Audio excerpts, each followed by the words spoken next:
The sound came first, sharp, cracking, final. A rifle's cry rolling through the canyon like thunder that had lost its way. Then the echo fell into silence, swallowed by the heat and the stone. When the dust settled, a horse stood riderless on the ridge, reins dangling, breath steaming in the cold breath of dawn. Below, half hidden among the rocks, the cowboy knelt beside a fallen figure, his hands trembling though his face was carved from years of weather and restraint. He had not meant to be there that morning. He had meant to ride north, to sell the last of his cattle, and leave behind the barren stretch of desert that had stolen more than it ever gave. Yet fate, or something that wore its shape, had led him off the trail when he'd heard the shot. Now he stared down at the woman before him, blood darkening the earth beneath her shoulder, her hair tangled with sand and sagebrush. She was breathing, shallow and defiant. Her eyes opened, dark as storm water, locking onto his. He'd seen fear before, seen it, caused it, but this wasn't that. This was the look of someone who refused to die where the world couldn't see her. He tore a strip from his sleeve and pressed it to her wound. She didn't cry out, didn't even flinch. The stillness of her courage unnerved him more than any bandit's gun. When he spoke, his voice came low, rough with disbelief. "Easy now. You're all right." The lie hung between them, thin as smoke. He knew she wasn't all right. Neither was he. By the time he carried her to his camp, a hollow in the rock where the wind couldn't reach, the sun had risen, spilling cruel light over the land. He laid her near the fire pit and covered her with his coat. Only then did he see the pouch clutched in her hand, bound with red cord, small enough to hide yet heavy with meaning. He reached for it, then stopped.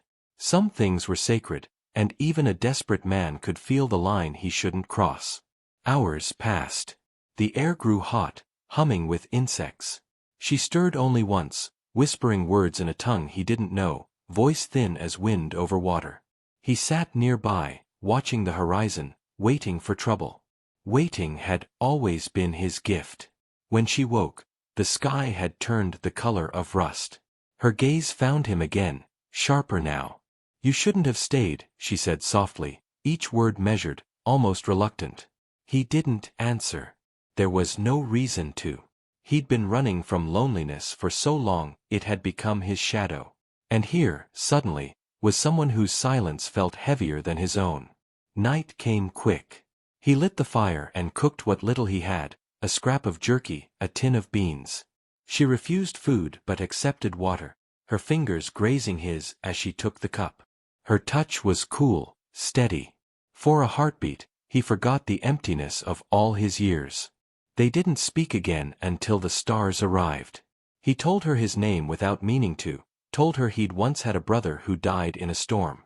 She listened without pity. When he asked hers, she hesitated before saying it, quiet as a prayer. The name lingered in the air, changing the shape of the silence between them. The wind picked up, carrying with it a faint, distant sound, the kind that makes a man's gut tighten. Horses. More than one. She stiffened, clutching the pouch closer to her chest. He saw fear then, buried deep but real. "They followed me," she said. Her voice broke on the last word. He stood, scanning the darkness beyond the ridge. Bandits, maybe bounty men. Whoever they were, they'd ride hard and mean, the kind of men who wouldn't stop for talk. "You carrying something worth dying for?" he asked. She looked up at him, and for the first time he saw the full force of her will. "It's not worth dying for," she said. "But it's worth keeping from men like them." He nodded, understanding more than she'd said. He checked his revolver, counting bullets by touch. "You stay low," he murmured. "I'll handle it." She caught his wrist before he turned away. "You don't even know me." He met her eyes, the firelight painting the lines of his face in gold and shadow. "Maybe not," he said. "But I know what it means to have no one come when you call." Somewhere out in the dark, a horse neighed, closer now. The sound rolled down the canyon like a warning. She released his arm, her breath uneven. He pulled his hat low, feeling the weight of the moment settle on his shoulders. "If I don't come back," he said quietly, "don't wait." She didn't reply. Only the flicker of the flames answered him, and the whisper of sand shifting in the wind. He stepped into the night. And as the firelight faded from his back, she opened the pouch in her lap just enough to see what lay inside, then closed it again, tighter than before. The wind carried her whisper into the dark. "Don't let them take it." Then came the first gunshot, echoing across the canyon like the start of a story neither of them were meant to survive. The night burned itself out in smoke and echoes. When the gunfire stopped, the canyon lay in silence again, holding its breath like a wounded animal. He staggered back toward the hollow, blood soaking through his sleeve, each step dragging him closer to her firelight. The stars blurred above him, spinning slow and cruel. He wondered if this was what peace felt like, a kind of stillness earned only when everything else was gone. She met him halfway, running barefoot over the stones, hair loose in the wind. There was a small cut across her cheek, but her eyes were fierce and alive. He tried to speak, but she caught him before he fell, her arms strong despite the trembling. The wound wasn't deep, though it bled enough to scare her. She pressed her hands to it, whispering words that carried the weight of old prayers. He felt the sound of her voice more than the meaning, a rhythm that steadied his breathing and anchored him back to life. When the bleeding slowed, she sat beside him, both of them staring at the dying fire. Smoke curled upward, taking with it the scent of gunpowder and dust. Somewhere out there, the men who'd chased her were gone, dead or scattered.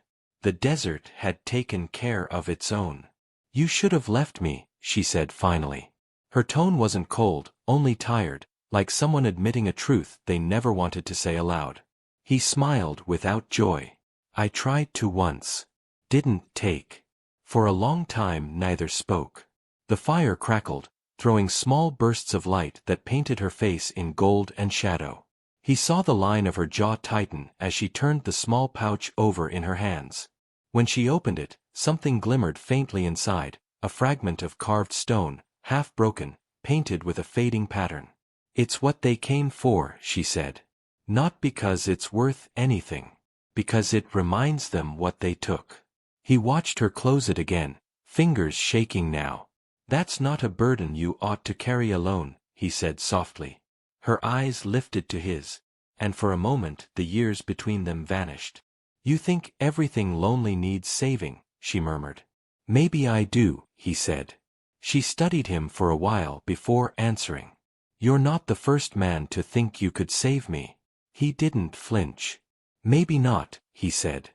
"But I might be the first one who doesn't expect you to say thank you." The faintest smile touched her lips. It wasn't happiness exactly, but it was something like peace. They sat that way until dawn began to stain the horizon. Light crawled over the rocks, gentle and slow, revealing the exhaustion in their faces. He leaned back against the stone, half asleep, and she used a strip of her dress to bind his arm tighter. "You'll have to ride soon," she said quietly. "They'll come again." He nodded. The idea of leaving made something twist in his chest, a feeling he hadn't known in years. He'd buried too many things, hope, kin, the simple notion of belonging, but she'd unearthed it all without even trying. He looked at her then, really looked. The way her hair caught the morning light, the way her eyes carried whole generations of loss and still found a way to be kind. He realized he'd been searching for her long before he knew her name. She noticed his stare and turned away, flustered. "Don't look at me like that," she said. "Like what?" "Like you've already made a choice." "Maybe I have." The words hung between them, fragile as spider silk. She rose to her feet, clutching the pouch close again. Her expression hardened, though her voice trembled. "You can't follow me where I'm going." He stood too, slower, his wound pulling at him.